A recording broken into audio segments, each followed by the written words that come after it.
स्वामी, तुमचं चरित्र सारामृत वाचायची खूप इच्छा आहे, पण मनात गोंधळ आहे. हे पारायण नक्की कसं करावं? रोज किमान किती अध्याय वाचावे? आणि संकटात अडकलेल्या या लेकीला या ग्रंथाचा नेमका आधार कसा मिळेल? सांगा ना स्वामी, तुमच्या या सेवेची गुरुकिल्ली काय आहे? वेडे, हा केवळ ग्रंथ नाही तर माझ्या साक्षात्काराची संजीवनी आहे. जर तुला संपूर्ण पारायण करायचं असेल तर रोज किमान 3 अध्याय श्रद्धेने वाच. 7 दिवसात तुझे एक पारायण पूर्ण होईल आणि तुझ्या घराभोवती माझ्या चैतन्याचं एक अभेद्य कवच तयार होईल. नित्य सेवा म्हणून रोज किमान 1 अध्याय तरी वाच, पण तो काळजापासून वाच. वाचनापूर्वी माझ्या समोर दिवा लाव आणि तुझी सगळी चिंता माझ्या चरणी अर्पण कर. पण जर कधी संकट मोठं असेल आणि वेळ कमी असेल तर या विशेष अध्यायांचा आश्रय घे. मन अस्वस्थ असेल तर 5वा अध्याय वाच, तो तुला शांती देईल.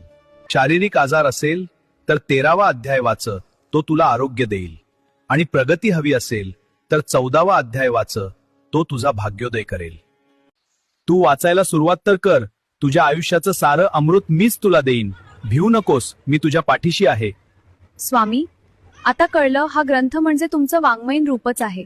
आता रोजची नित्य सेवा आणि तुमचं हे सारामृत पारायण नक्की करणार. श्री स्वामी समर्थ.